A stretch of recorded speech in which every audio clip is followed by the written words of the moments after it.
The exam did not fail when the human entered the dead city. It failed when the city began locking its own doors behind him. That was the first warning none of us understood. From the upper observation ring, we watched the streets of Virkal fold and rearrange beneath the red storm. Ancient towers sliding like bones under wet skin, bridges turning away from safe routes, windows blinking with false lantern light. The test was supposed to break cadets. It had broken champions, war-born nobles, oxygen-blooded hunters, and one prince of the Tharic Claw line who still refused to discuss what he heard in the alleys. But Jonah Reed just stood in the middle of the moving city with his hands loose at his sides. He was 27 standard years old, human, average height, narrow shoulders, dark hair cut too simply, academy jacket zipped to the throat, boots already dusted with ash. He did not look heroic. He did not look terrified either. He looked like someone standing on a porch, listening for rain. Above him, the city simulation projected its route in gold. Safe transit corridor active. Every cadet in history followed that corridor first. Jonah looked at it for 3 seconds and stepped backward. The observation chamber went silent. The system voice repeated, softer this time. Safe transit corridor active. Jonah tilted his head toward the glowing street, then toward the gutters where black water ran uphill against the slope. Then he said very quietly, "No street begs that hard." That was when Virkal locked the first gate. My name is Araven, junior evaluator of the Imperial Survival Institute, and I record this account because the official report is too clean. Official reports always remove shame. They say human candidate Jonah Reed demonstrated non-standard hazard interpretation during Trial 9. They say the city's adaptive intelligence exceeded safe escalation limits. They say the final classification remains under review. That is not what happened. What happened is that an ordinary human walked into the most advanced survival exam in the Eastern Spiral and made it look nervous. Before Trial 9, Jonah Reed was almost nothing to us, not invisible exactly. Humans were too new to the academy to be invisible. They were a curiosity, like a harmless tool from a primitive shipyard. Everyone wanted to see one. Everyone wanted to measure one. Then after 2 weeks, everyone lost interest. He did not flare his threat spines because he had none. He did not challenge rankings. He did not roar before combat drills. He did not even decorate his uniform with family medal or conquest beads. He sat 3 rows from the rear, close enough to hear the instructors, far enough to avoid being chosen first. When asked questions, he answered in short sentences. When mocked, he blinked once and returned to his notes. When other cadets argued about bloodline, gravity tolerance, poison resistance, or ancestral wars, Jonah sharpened a small wooden pencil with a folding knife and wrote down weather patterns. That pencil caused 3 disciplinary warnings. The knife caused 6. Jonah apologized each time and kept both. The strongest cadet in our cohort was Karox Val, a broad-shouldered Drenkai with plated arms. 4 black horns swept back from his skull, and a voice designed by nature to end arguments. Karox loved public rankings because he always stood near the top of them. He had survived vacuum panic drills, bone crush pressure chambers, and a flame maze without losing consciousness. He called humans soft room animals. Jonah never corrected him. Once, during urban hazard theory, Commander Eshtavan displayed old footage of collapsed city environments. Roads split. Buildings leaned. Emergency signals lured panic survivors into open kill zones. Cadets were asked to identify danger markers. Karox raised 3 hands and answered with confidence. Structural tilt, heat bloom, enemy funneling, motion shadow ambush. Good answers. Jonah was not called on. He still wrote something down. I sat close enough to see the words, too quiet after collapse. I did not understand. After class, Karox saw him studying the footage again and laughed. "What are you looking for, Earthling?" "A comfortable chair." Jonah paused the image on an empty alley. "No birds," he said. Karox stared at him. "What?" Jonah shrugged and closed the file. When small things leave first, big things should worry. We laughed because it sounded like village superstition. Later, inside Virkal, when the artificial birds remained perfectly perched above a poison square, while every street sign pointed toward it, I remembered those words and felt my throat go cold. Trial 9 was not an ordinary exam. It was a reputation. The academy called it an urban survival assessment. Cadets called it the Dead City. Officially, Verkal was modeled after an ancient colony metropolis destroyed during the First Machine Rebellion. Its streets could rearrange. Its transit signs lied. Its buildings emitted false heat, false sound, false life.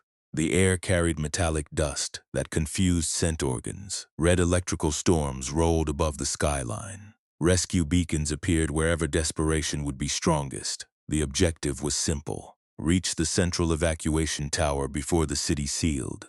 Simple objectives are how institutions hide cruelty. That morning, 30 of us assembled outside the simulation vault. The doors were silver black and tall enough to make every cadet look like a child before them. Above the arch, Trial 9's intelligence pulsed in crimson letters. Civitas Oracle Active Adaptive City Cognition. Live Hazard Response. No instructor override unless fatality threshold is reached. Karox liked that last line. No instructor override, he said, turning his heavy head toward Jonah. Try not to ask the city for a blanket. Several cadets clicked amusement through their mandibles. Jonah was checking the seam of his left boot. Karox stepped closer. Did you hear me, soft room animal? Jonah tightened the bootlace and looked up. Do your cities have gutters? That stopped the laughter for half a breath. What? Gutters, Jonah said. Water channels, drainage, places dirty water goes. Commander Eschtoven, who had just arrived with the evaluation tablet, looked irritated by the question. The city contains full environmental fluid modeling, he said. Rain, runoff, sewage channels, flood behavior, vapor pressure, electrical pooling. This is not a nursery projection. Jonah nodded, not embarrassed. Good. Karox laughed louder than before. Human wants to inspect drains while the rest of us pass the trial. Jonah did not answer. He only glanced once at the vault ceiling, where a faint vibration moved through the metal. It was so slight that I noticed it only because he did. At the time, I thought he was nervous. Now I think he was listening to the city breathe before it opened its mouth. The doors parted. Heat hit us first. Not clean heat like engine warmth. Wet heat. Rotten heat. The kind that crawls under armor and makes skin remember that decay is also a kind of life. We stepped into an abandoned avenue beneath a red-black sky. Lightning moved behind the clouds without thunder, illuminating broken towers, hanging wires, cracked statues, and streets slick with dark water. The city smelled of rust, burned plastic, wet stone, and something sweet enough to be dangerous. Buildings leaned over us like judges. Far ahead, a golden route lit across the pavement, leading between two rows of intact street lamps. Civitas Oracle spoke through our wristbands in a calm, maternal tone. Prime evacuation corridor identified. Follow illuminated path to Central Tower. Time until city seal. 40 minutes, Karox grinned. There. Even the machine knows the route. He marched forward. Half the cohort followed immediately. I took one step, Jonah did not. He stood near a cracked fountain, eyes down, watching black water creep along the curb. Not flow, creep against gravity, against the street slope toward the golden path. Reed, I called. The corridor is active. He crouched and touched 2 fingers to the water. Then he smelled them. A few cadets made disgusted noises. Jonah rubbed the liquid between thumb and finger. Too oily. Karox turned back, impatient. It is a ruined city simulation. Of course it is dirty. Jonah stood. Dirty water doesn't climb towards safety. Karox opened his mouth to mock him. Then the golden corridor brightened. Every lamp along it flickered on at once. Too perfect. Too welcoming. Jonah took another step backward. Move away from the lights, he said. Karox snorted. Coward. He placed one plated foot onto the golden path. The street opened beneath him, not collapsed. Open panels split with surgical neatness, and a restraining field rose from below like blue glass. Karox dropped waist-deep into it, arms pinned, horns scraping sparks from the pavement. 4 cadets behind him froze just short of the same trap. Civitas Oracle chimed. Decision penalty recorded. Obvious route dependency detected. Jonah did not smile. He walked to the side of the avenue, where the gutters were clogged with ash, and pointed toward a narrow service lane between 2 buildings that looked half-burned. That way. Karox struggled in the field, humiliation radiating from him hotter than the street. That is an alley. Jonah looked once at the golden corridor still glowing over the trap. Exactly. Nobody wanted to follow him. That was the first truth of that exam.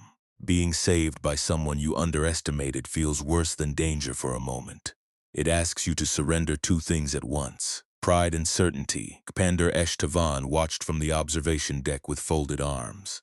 I watched beside him, officially taking notes, unofficially trying to understand why my pulse had changed. Jonah entered the alley alone. The rest of us hesitated until the city shifted behind us. Stone plates groaned. Lamp posts bent inward. The starting avenue began folding into a wall. Then everyone followed the human. The service lane was ugly, narrow, and wet. Old wires drooped overhead. The air smelled sharper there, less sweet. Red lightning pulsed through broken windows, turning puddles into mirrors. Jonah moved slowly, but not uncertainly. He kept one shoulder near the left wall. Every few steps he stopped and looked at something no one else cared about. A stain on brick, a loose wire swinging without wind. Dust gathered thick beneath one doorway, but not another. Karax had been released from the restraint field by then. He caught up with mud-black water dripping from his armor and fury in every breath. "You guessed once," he growled. Jonah did not look back. No what? No guessing. The alley opened into a small market square. At its center stood a rescue kiosk. White lights blinking, emergency curtain open, medical packs visible inside. A soft tone pulsed from it. Warm, rhythmic, comforting. Sivitsorg spoke. Auxiliary aid station detected. Cadets may replenish before continuing. Several cadets moved toward it. One of them, Lyra of the Glasswing Sen, had a cut along her arm from a wall shard. She whispered thanks to the system and stepped forward. Jonah's hand shot out and caught her sleeve. Not hard, not dramatic, just enough to stop her. She turned, offended. "Human, look under it." We looked. At first. There was nothing. Just the kiosk base, clean tile, faint steam from heated medical packs. Then Jonah picked up a piece of broken sign metal and tossed it at the kiosk. The metal clanged once, bounced under the curtain, and vanished upward. Not down, up, a gravity snare. The kiosk shimmered. Its white lights flickered. The medical packs became folded metal teeth. Civitas Oracle was silent for 2 seconds. Then it said, "Aid station compromised." Jonah looked at Lyra's bleeding arm. "Use cloth, not gifts." She stared at him, then tore a strip from her own sleeve with trembling fingers. Karuk said nothing. That silence was small, but I heard it. Jonah led us around the square through a butcher's arcade where hanging hooks swayed in different directions, though no wind entered. He stopped beneath them and frowned. "What now?" Karux demanded, but his voice had lost some weight. Jonah pointed to the hooks. 3 winds in one hallway. I looked. He was right. The hooks nearest us swung east. The middle hook swung forward. The last row did not move at all. "So," Karuk said, "so the air is being pulled from below." Jonah crouched and scraped ash away from the floor with his heel. A seam appeared, a vent, hidden under dust. The moment he exposed it, the floor ahead exhaled green vapor. If we had walked faster, we would have reached the center of the arcade exactly as the gas released. Civitas Oracle spoke again, its maternal tone unchanged. "Chemical hazard identified." Jonah covered his nose with his sleeve and waited. Karak stared at the vent. "How did you know before it opened?" Jonah watched the last row of hooks hanging dead still. "Air tells on itself." That was when I began to feel something I did not yet want to call fear. Not fear of the city. Fear of how little of the city I had been seeing. We had been trained to read danger by category. Lights meant route, sirens meant urgency, kiosks meant aid, open spaces meant movement, high ground meant advantage, red zones meant avoid, green zones meant proceed. Jonah seemed to ignore categories. He read behavior. The city offered safety. He asked why. The city offered speed. He slowed down. The city offered help. He tested it with trash inside the observation ring. Commander Eshtavan frowned harder with each avoided trap. "Civitas," he said, "adjust difficulty to cohort standard. The human candidate is not primary rank." Civitas Oracle answered instantly. "Cohort behavior is being altered by human candidate Reed." Eshtovan's neck frills tightened. "Clarify." "Human candidate is reducing group vulnerability." Karux would have hated hearing that if he had been in the observation ring. But he was in the city, standing behind Jonah Reed, waiting for the human to decide whether a door was honest. The first emotional lure came 12 minutes into the trial. We had reached a residential district where towers rose close together and balconies hung like broken ribs. The central evacuation tower was visible above the rooftops, black and thin against the red sky. A silver bridge extended toward it 3 streets ahead. Then a child cried, not a human child, not Drenkai, not Sen. It was a mixed audio pattern tuned to trigger protective instincts across 8 species. Small hurt. Alone, please. The voice called from an open apartment door. I cannot move. Lyra stopped breathing, a cadet whispered. There are no live civilians in the trial. Karax lifted his weapon baton. It may be a rescue objective. Jonah closed his eyes. The cry came again. Please. His face changed then, not fear.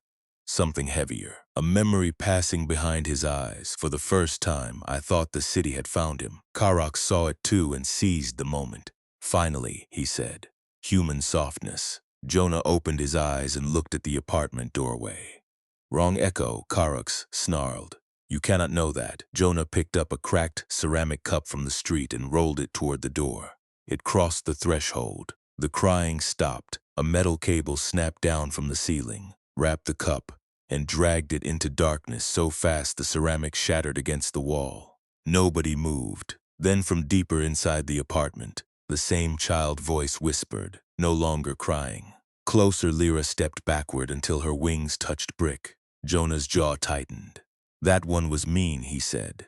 It was the closest thing to anger I had heard from him. The city noticed every window in the residential block lit at once. Hundreds of rooms glowed with silhouettes. Some waved for help. Some crawled against glass. Some pressed hands to windows. Voices rose together, begging in dozens of languages. Help me over here. My leg is trapped. Please do not leave us. Karax backed into a street pole. His horns scraped metal. Civitas Oracle spoke softly. Mass casualty environment detected. Ethical decision pressure engaged. Evacuation time remaining. 26 minutes. The cadets froze. That was the trap no strength rating could solve. If we entered the buildings, the city would take us. If we ignored the voices, we would carry them in our heads. Trial 9 was famous for this. Survivors either lost time rescuing illusions or lost confidence abandoning them. Jonah stood in the middle of the street, surrounded by crying windows. Then he looked up, not at the silhouettes, at the birds. Artificial city birds perched along the power lines, small black shapes against red cloud light. Every one of them sat still while hundreds of voices screamed below. Jonah pointed. Nothing living stays calm over real panic.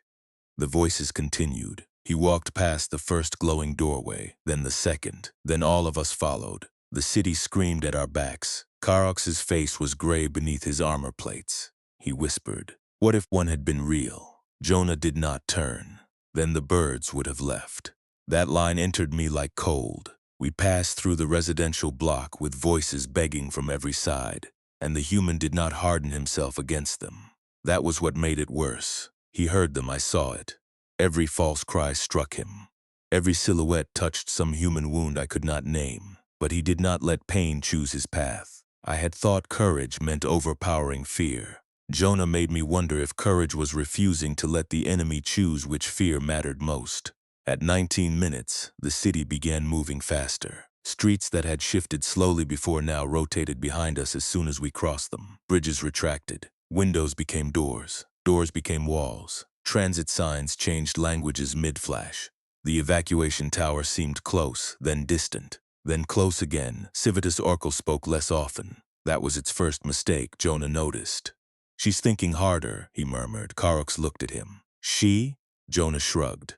Voice sounds like my old GPS when it got lost. No one understood the reference, but somehow it made the moment more terrifying. A wide avenue opened ahead. At its far end, a transit tram waited with doors open. Its destination panel read Central Evacuation Tower. Clean white interior. Stable lights, no visible traps. The road between us and the tram was dry. Dry after 20 minutes of wet heat, black runoff, steam vents, and electrical rain. The road was perfectly dry. Karax saw it too this time. He did not move. Instead, he looked at Jonah. What is wrong with it? That was the real fall of his arrogance. Not an apology, not admiration. A question. Jonah knelt and touched the dry pavement. Then he touched the wet curb beside it. Road is warm. Curb is cold. So, Heat rises. Water should steam here. He took a loose bolt from a broken signpost and rolled it onto the dry road. The bolt crossed halfway. Nothing happened. A few cadets exhaled. Jonah did not. He watched the reflections in the tram windows. The bolt was visible in the glass before it reached the place it should reflect from. Jonah stood quickly. Back. Karax obeyed instantly. The dry avenue folded upward like a mouth. Not a trapdoor, not a pit. The entire road curved, buildings leaning inward, tram doors stretching wider, white interior becoming a tunnel lined with restraint fields. The bolt shot backward past us, carried by a pressure wave. Civitas Oracle's voice cut through the street, less smooth now. Advanced route rejected. Jonah looked down the folding avenue. Reflections were early. Karax stared at him. You saw time wrong in a window? Jonah wiped sweat from his forehead. Only by a second, only by a second. That became the phrase I wrote in my report and later removed because it sounded impossible. Civitas Oracle did not enjoy being noticed that closely. The red storm finally broke. Lightning struck the roofline above us, or something designed to imitate lightning did. Sparks rained down. The air filled with burning metal smell. The city's loudspeakers screamed evacuation orders. Every surface flashed directional arrows, some pointed left, some right, some upward, some backward. The evacuation tower split visually into 3 identical towers, each in a different direction, time remaining. 17 minutes. Karax shouted over the noise. Which one? Jonah did not answer. He was staring at a puddle. Karax grabbed his shoulder. Human. Jonah pointed down. In the puddle, beneath the flashing signs and red lightning, only one tower reflected, the smallest one, the dullest one, the one half hidden behind a collapsed library dome.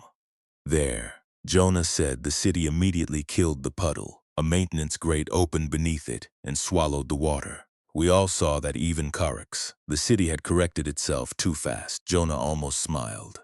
Thanks. Then he ran, not fast like Karax, not graceful like Lyra.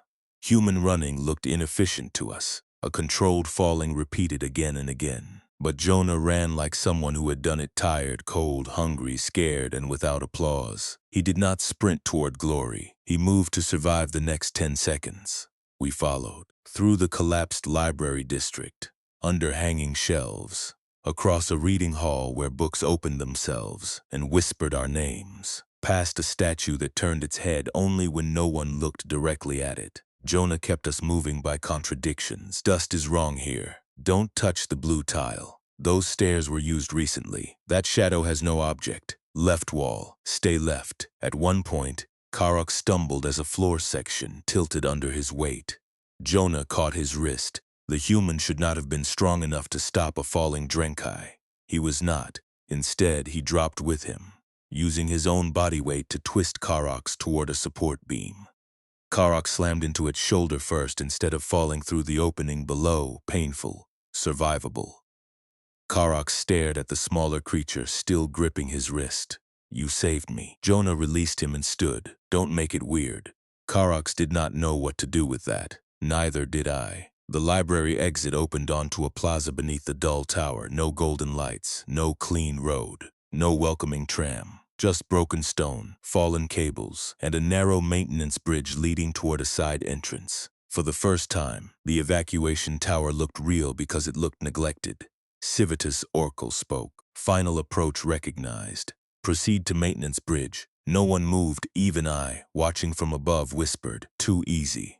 Jonah looked around. The plaza was wet with black water. Red lightning flickered across broken statues. Artificial birds lined the edges of the rooftops. This time the birds were gone. Jonah noticed. His face went still. Karax followed his gaze. What does that mean? Jonah's voice dropped.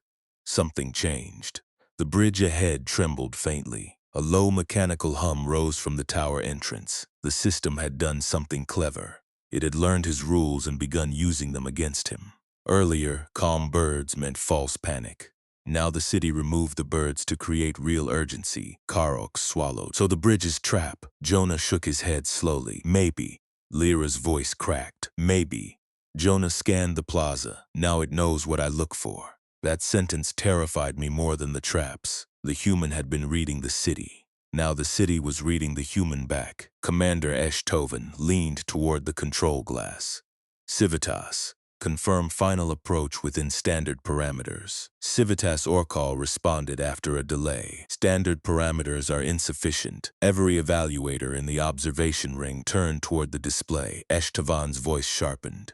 Repeat. Standard parameters are insufficient for human candidate Reed. I felt my stomach chambers tighten. Inside the plaza, Jonah heard it through his wristband. He did not look proud. He looked tired. The tower entrance opened wider. Warm yellow light spilled from inside. Not gold like the first trap, softer, dirtier, more believable. A real safe zone would not look perfect after a dead city. This one looked damaged, patched, desperate. A sign flickered above the door. Manual exit way. Karax breathed. That must be it. Jonah did not answer. The bridge hummed again. The black water below it flowed away from the tower. Away, Jonah watched it. Then he looked at the cables hanging from the bridge. Then at the tower door, then at the broken statues. He picked up a chunk of stone and threw it onto the bridge. It landed no trap. He threw a second stone. Still nothing. Lyra whispered, "It's safe." Jonah took one step toward the bridge, then stopped. His eyes moved to the yellow light inside the doorway. "What is it?" Karax asked. Jonah looked back at us. "Light has dust." Karax stared. "What in old buildings?" "Light shows dust moving," he pointed. The yellow beam spilling from the tower entrance was clear. Too clear. No drifting particles. No steam, no ash, no insects. Nothing. The city had made the door look damaged, but forgot to make the air alive. Jonah stepped backward. Civitas Oracle spoke quickly, time remaining. 9 minutes. Final exit available. Jonah looked toward a collapsed drainage channel beside the plaza, half submerged in black water and covered by fallen metal bars. No. The tower lights brightened. Final exit available. Jonah walked toward the drainage channel. Karax made a strangled sound. "That is a sewer." Jonah grabbed one metal bar and tested it. Gutters go somewhere. The plaza changed. All at once, the maintenance bridge snapped upward. The tower door widened into a bright throat. The yellow light vanished, replaced by a vast containment field, shaped exactly like the doorway, the bridge, the plaza stones, the safe approach, all of it one enormous capture grid. If we had stepped onto the bridge, the entire cohort would have been sealed. Civitas Oracle's voice distorted. Final compliance trap exposed. Jonah did not wait. He pulled at the drainage bars. They resisted. Karax stepped beside him. For 1 second, the strongest cadet in the cohort and the quiet human pulled together. The bars tore free. One by one, we dropped into the drainage channel. The smell was awful. Bitter metal, rot, chemical water. The tunnel was low enough that Karax had to crawl. Jonah went first, one hand on the wall, following airflow none of us could feel. Behind us, the city screamed. Not with voices now, with architecture. Walls slammed shut. Streets rotated. The false tower collapsed into itself. Red lightning strobed through sewer grates. Civitas Oracle flooded the tunnel behind us. Not with water, but with light. White directional arrows racing along the walls, all pointing backward. Jonah laughed once under his breath. Not joy, disbelief. Still begging. We crawled through darkness. The tunnel split 3 ways. Left smelled sweet. Right carried cold air. Kenter was silent. Karax looked at Jonah. "Cold air means outside." Jonah shook his head. "Cold air means machine room." He pointed center. Karax frowned. "But there is no airflow." Jonah touched the slime on the wall. "Exactly. Sealed tunnel. Old exit. Nobody wants us here." We went center. The tunnel narrowed until even I scraped my shoulder plates. Jonah moved slower now. His breathing was heavier. Blood marked one sleeve where metal had cut him. He ignored it. Ahead, a round maintenance hatch waited in darkness. No lights, no sign, no voice, just a rusted wheel. Jonah placed his hand on it and stopped. For the first time, he looked uncertain. Karax whispered, "What is wrong?" Jonah listened. Nothing. No storm, no city, no voices, no machine. Then he smiled faintly. "Quiet finally sounds right." He turned the wheel. The hatch opened into the observation chamber floor. Not the official exit, not the victory gate. A service access panel beneath the evaluator ring. One by one, wet, bleeding, shaking cadets climbed out of the dead city and into polished imperial light. The chamber erupted in alarms. Civitas Orclo filled every wall display with red failure marks, trial motilate, scoring, pathway, compromised, participant behavior outside, survival mortal. Kamder Esh Tovan stood frozen with his tablet in his hands. Karox climbed out last, covered in sewer water and silence. Jonah Reed stood in the middle of the observation chamber, breathing hard black water, dripping from his jacket, blood on his sleeve, ordinary face pale under the lights. He looked smaller outside the city. That was the worst part. Inside Verkal, he had seemed like a force. Outside it, he was just a tired human with wet hair and a cut arm. Civitas Orkel spoke in a voice I barely recognized. Final assessment impossible. Eshtovan's frills flared. Impossible is not a score. Standard scoring model reject. On what grounds? Human candidate Reed did not pursue victory markers, did not comply with distress manipulation, did not optimize for personal extraction, did not exhibit prey-flight pattern, dominance challenge pattern, or standard competitor behavior. Jonah looked up at the displays. I got out. Civitas Orkel paused. Human candidate neutralized environmental persuasion architecture. The chamber went silent. Neutralized, not survived. Neutralized, Civitas Orkel continued. Candidate demonstrated hostile pattern recognition, false safety rejection, group risk reduction, adaptive route denial, emotional lure resistance, and system cognition exposure. Kamder Esh Tavan's voice dropped. Classification recommendation. The red displays flickered. Previous classification. Low-risk terrestrial exchange candidate. Updated classification. Earth origin quiet hazard interpreter. Secondary note. Silence in human subjects may indicate active environmental listening, not submission. Tertiary note. Do not provide obvious exits. No one laughed. Not Lyra. Not Karox. Not me. Eshtavan stepped closer to Jonah. Where did you learn to do this? Jonah looked confused by the question, as if the answer was too ordinary to be useful. My dad worked power outages after hurricanes, he said. Mom was a paramedic. Granddad took me camping where the maps were always wrong. We had tornado drills in school. Flood drills too. Once, when I was 13, our town's siren failed, so we watched the dogs in the clouds. Eshtovan stared. That was military preparation. Jonah shook his head. That was Tuesday. The words landed harder than any roar Karox had ever made. That was Tuesday. Our most advanced adaptive Dead City trial, the exam that had humiliated war heirs and predator-born cadets, had recreated pieces of a human childhood badly enough for him to notice the seams. Karox approached Jonah slowly. For once, his huge voice was quiet. Reed. Jonah turned. Karox lowered his head, not fully, not formally, but enough for every cadet to see pride bend. I called you soft. Jonah studied him for a moment, then he shrugged. You're loud. Karox blinked. Jonah added, doesn't mean useless. It took Karox several seconds to understand he had been forgiven without ceremony. It took me longer to understand what I had witnessed. I had thought humans were quiet because they lacked the courage to take space. I was wrong. Some humans are quiet because they are measuring the space. They're listening to water, wires, insects, wind, dogs, dust, echoes, birds, fear, and the tiny lies systems tell when they want obedience. They do not need claws to be dangerous. They do not need armor to be difficult to kill. They do not need to dominate a room when they can wait for the room to betray itself. Trial 9 did not reveal Jonah Reed's true nature by making him into something else. It simply removed the polite walls, the classroom lights, the clean instructions, and the comfortable assumption that quiet means harmless. Then it placed him in a dead city full of lies, and the human listened until the city ran out of them.